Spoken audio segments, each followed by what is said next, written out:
Yeah. Nice to meet you, everybody.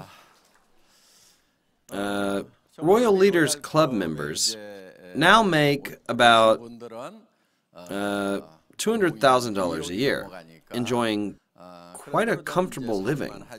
Some of them make $300,000, $400,000, even $500,000 a year. And those who make over $600,000 yearly are here today. When they first started, most of them were very poor. To be honest, most of them were teetering on the edge and didn't really have any other choice but to go into this business with me. Newcomers these days don't look so desperate like the early members did. Many of them are young and look quite relaxed. The average age of early members was quite high. Recently, I'm seeing a lot more people who don't necessarily have a problem with their livelihoods or their retirement preparations. They don't seem to have too much trouble with their lives, but are more concerned about their loved ones. That's why they want to do this business. We are very concerned about the future, and the present reality is really not much better. During these uncertain times the world is facing, what's really at stake is our personal economies. Let's say the national economy is booming, with great leadership and fantastic economic policies. What percentage would you consider great growth? A 3% growth in a national economy would be considered amazing. Growth at 5 to 6% is no longer possible for us. A nation with a lower GDP than Korea, a nation like China, would be considered to be growing quite well at 6%. Do you think Korea's economy can grow by 6%? No. Not a single economy in the world that has a comparable size to Korea can grow at 6%. Advanced countries grow at 3% if they are doing really, really well, and at 1.5% if doing poorly. Korea is currently at about 1.5%. Apply this growth rate to your home economies. Would your lifestyle change much, or would your problems all be solved? Think of making $30 more when your monthly income is $2,000. The government can only do so much. Your monthly paycheck might increase from $2,000 to $2,030. There would be little impact on your personal economy. Likewise, in a poor economy, you would lose $30 from your monthly $2,000. Our personal finances are our primary interests, right? You can't really expect the government to do much for you. These days, the government is implementing many welfare programs. I used to be skeptical of general welfare programs, at least those administered by the government. Now, I have a new view on the government's role in the welfare of its people.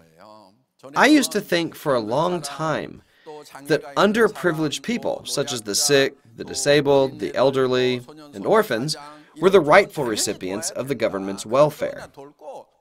I was strongly against policies that subsidized the young or the unemployed, people who didn't seem to try very hard. I believed the young and healthy should just get out there and work whatever jobs were available to them. I even thought that they were spoiled for not wanting to do manual labor. I realized times have changed so much, and we can't simply turn a deaf ear to young people who are struggling to find work. Now, it's getting a lot harder to find jobs, even for skilled workers, because we're entering a new era of artificial intelligence. How to respond to such a changing world and how to prepare ourselves is of prime importance, I believe. The world's wealth seems to be divided 20 to 80, according to Pareto's law, meaning that 20% of the population controls 80% of the wealth. This rule can be applied to explain many other phenomena. Many things appear to be divided 20 to 80. The fact of the matter is that 20 to 80 hasn't really been all that bad. We're witnessing the world becoming 1 to 99. There's no wonder a movement called Occupy Wall Street took place not too long ago with the slogan of "We're the 99%. The goal of the movement was to take down the 1%.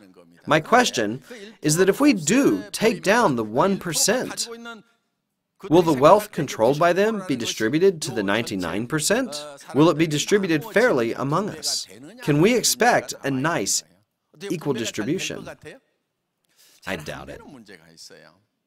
I'm not at all advocating monopolies or the wealthy becoming wealthier. On the contrary, I'm very concerned. Even if we want to prevent the concentration of wealth, we must have a realistic perspective on concepts such as income disparity and the wealth gap. Think about what those rich folks possess today. Simply speaking, will the wealth come down to the poor if we completely disassemble all the big corporations? Many are still viewing this situation as a feudal system. In the feudal system, there was a minority of landowners, and the majority were poor. If the land owned by those landlords was taken away and given to the poor, would wealth redistribution be possible or not? That's possible with land in a feudal system. On the other hand, would wealth redistribution be possible with current forms of wealth, such as factories or computer systems? Can they be dismantled and still retain their intrinsic values, thus making redistribution possible? That's not likely. We have no choice but to leave them alone. They have their own roles. It's best if we can do it ourselves. Let's take care of ourselves. In addition, the government can do only so much for us with their aid of 1.5%, for better or for worse. Don't put all your hopes on them. Those big global companies make their ways in the world and create jobs in various different industries. Let them do their jobs and contribute to the economy in their own ways. Personally, I'll be happiest if we, the average people, can take care of ourselves. Yeah. However, we average people can't improve by just getting 1, 2, or 3% more. Why not? Because we're currently making $1,000, $2,000, or $3,000, and 3% or even 10% of that makes no difference. What kind of growth rate would be sufficient? We have to earn 100, 200, 500, even 1,000% more. These are the rates we need. Can the government do that for you? They can't. Then what should we do? We have to learn to take care of ourselves. How and with what are we going to take care of ourselves? Anyone? What an easy question. I want you to think of the role Atomy is currently playing. If we want to start any business, we must have capital. Isn't that right? You've got to have capital. What kind of capital is readily available to you? Those other outrageous MLMs want you to shell out several $1,000s as your initial investment. In that case, if you don't make more than that several $1,000s, you take a loss, don't you? That's why there are so many victims of such scams. You should never take losses in business. You can do the Atomy business without incurring any losses. I'll tell you how. See these daily necessities here? You use toothbrushes, put on lotion, take Hemohim, shampoo your hair, and eat noodles every day. If these Atomy goods are more expensive and of lesser quality than those sold at discount stores, department stores, home shopping networks, and internet shopping malls, you shouldn't use them. Don't use them. However, if these items are of better quality, yet of lower price than what you've been using, wouldn't it be better for you to use these goods, whether you do the Atomy business or not? Most certainly. Do you see what I'm talking about? That means you possess more than enough intelligence to do the Atomy business. If you ever think, am I smart enough to do this? Or will my weak academic background keep me from succeeding? Just put it out of your mind. What I just told you is the most crucial aspect of the Atomy business. In other words, are Atomy goods of better value than what you usually use? If you're able to go to our website, check the prices of our goods, and decide for yourself whether or not they're priced lower than the other brands, if you can do this, you are intelligent enough to succeed in the Atomy business. So please stop making excuses.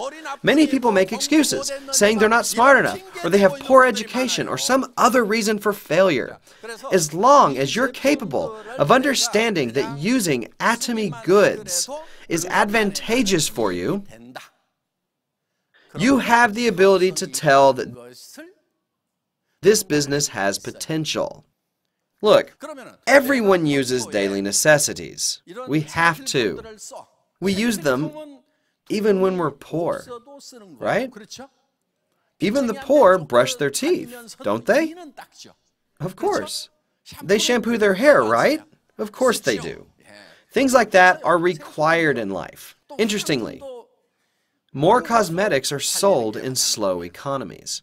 Why is that? During our IMF crisis, every sector of the economy did poorly, except for cosmetics. Before the crisis, wives could afford to take it easy at home. Once their husbands lost their jobs, many women decided to find work. They had to put on makeup to go out and look for jobs.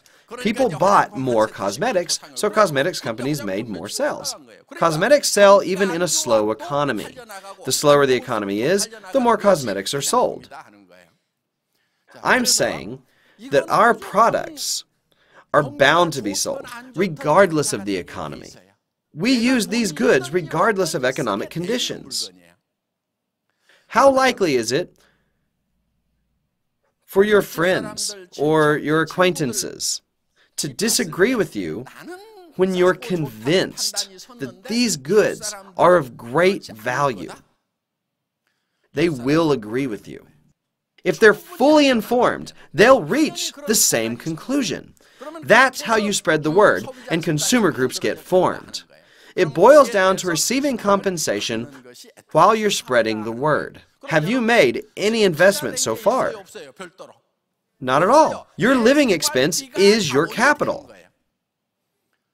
You have to buy these necessities anyway, and you got a good deal on them. Did you take losses or gain benefits? You gained benefits. The next step is to grow your organization. Will it grow on its own, or will you have to put in effort? To put in effort by talking to others about it. When you're finally ready to inform people, you must be completely convinced that this business is going to be successful. From a theoretical perspective, does this business sound doable? It's definitely doable because it's theoretically feasible. Look at us. We have grown consistently over all this time. Our business has not produced a single victim. What truly matters is how determined you are about starting this business. You should be convinced about this business because we're grounded by a very sound principle. Nowadays, I see many people who really should be working with us. Folks who were born in the late 50s are beginning to retire now. They are the prime-time baby boomers. Those who were born in 1955 and 1956 have retired, and now the 57 and 58 ones are beginning to retire.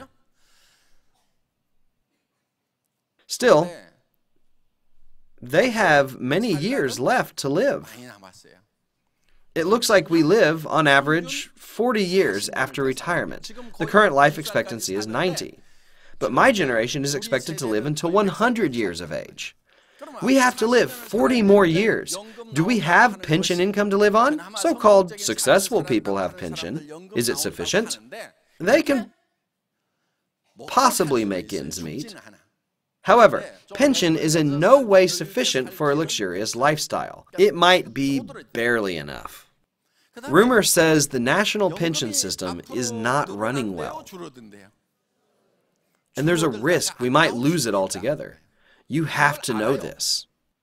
Therefore, successful people are now facing a hard path of planning a new life. How are they going to plan their new lives?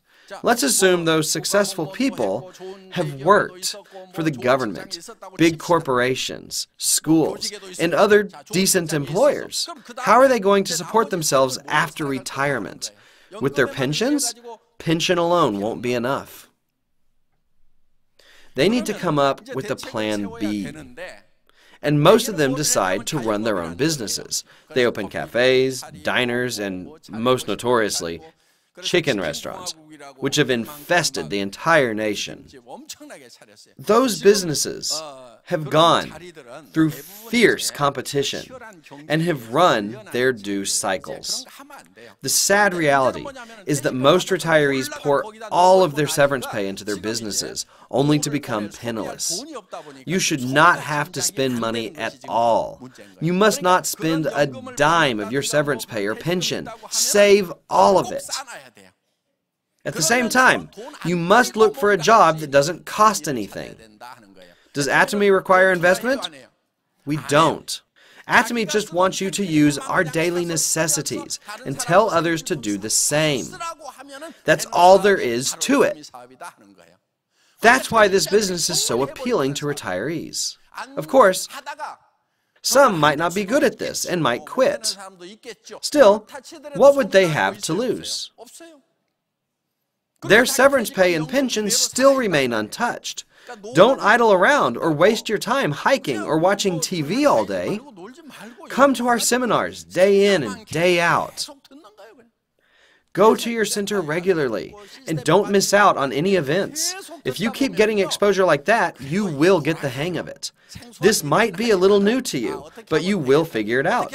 This is how you should do it. Just say, let's just go. It wasn't as bad as I thought it would be. Just keep repeating those 2 lines, and you might be pleasantly surprised. You might run into someone who was born for this. Okay, some of you might not meet anyone born for this. It doesn't matter. Just keep bringing those people who are not born for this over and over again. Someday, they will bring someone else. Then one day, among all of them, a star might be born. You might be someone who is just too shy to even open your mouth. Or a natural thinker with solid ideas, but no ability to really talk to others. Surprisingly, there are some people who are natural-born speakers. If you happen to be a poor speaker, bring smooth talkers to a seminar. How can you do that? Simply ask them to come along with you, to listen to the seminar in this beautiful weather, and to check out the sights around here. If you keep bringing just 1 or 2 people every week, that 1 or 2 becomes 10 and 20. And some people eventually bring in 50 to 100 guests. What happens next with that number of people is that they purchase enough for you to become an auto sales master.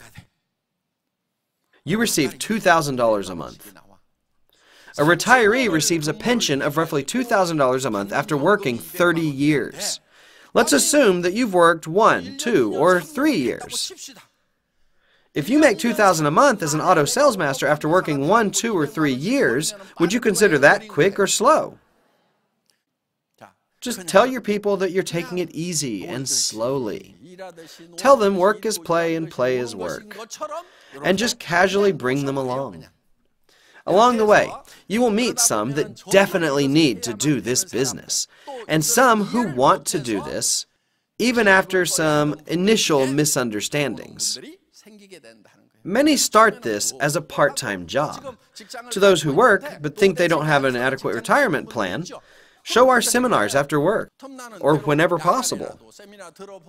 Our lecture video clips are available on smartphones 24/7. Tell your people to spread the clips to their peers. Just live your life using toothbrushes and shampoo, putting on makeup, or eating meals and snacks. As you go on, your organization will grow, and you will be successful in the Atomy business. Simply living your life becomes marketing for this business. Please raise your hand if you just can't understand me. All of you understood, right? If you stay the course, we'll be going the right direction in these changing times. Why not hand down your Atomy member code to your children? A scary world with no future is waiting for our children. Parents tell their children to study hard for their futures, don't they? That's totally useless. Do you know what's going to happen to our children and grandchildren? 68% of their jobs will be professions that don't exist now. Only 32% of their jobs will be from the current era, the jobs that we had. However, 68% of their professions will be unheard of to us. Therefore, you shouldn't force your children to do well in school, thinking good grades will ensure them the nice jobs that we used to have. Not going to happen. One of our royal masters, whose son is about to go to college, thought about this. He reckoned that during the 3 or 4 years his son is in college, Atomy will grow significantly. If his son chooses Atomy, while his friends struggle to find a job 4 years later, he will be able to earn a much bigger income than they can. So he pleaded with his son to take time off from college or to drop out, and had him start this business somewhere overseas. His son learned to speak English fluently and went on to make a very good income. Some children of our royal masters are already making $10,000 to $20,000 a month, and they're not even 30 years old. What about their friends of the same age? They're now studying to death in cram schools, hoping to make $2,000 a month, while our kids are already making $20,000 a month. They're fighting tooth and nail for $3,000 to $7,000 positions. A few days ago, I went to the bank to send some money and took care of my business inside at the counter. While I was trying to leave, the clerk said very carefully, "President Park, could I ask you a question? A quick answer would be enough." He said, "How can I make money?" What do you think I said to him? I answered it very briefly, as he wished. "Quit your darn bank job." Which took him by surprise. His current job is doomed. It's a dead end. Those bank jobs make $3,000 to $7,000 monthly. And branch heads make about $10,000 monthly. However, these salaries will leave nothing after paying for basic expenses, educating their children, and buying a house. Nothing. To sum up, you studied to death until 30 years of age, dedicated the most energetic part of your life to working in the bank, and wound up with almost nothing at 60. You basically wasted all that time. Most of my peers have retired now from jobs like bank branch heads. Can they find new jobs or not? No way. They can't even find work making $1,000 or $2,000. So why is it that we fail at preparing for old age? Because your plans are doomed from the start. All those conventional professions will disappear as they will be replaced by AI. Almost 70% of current jobs will disappear. All driving jobs will be gone, and bank clerks won't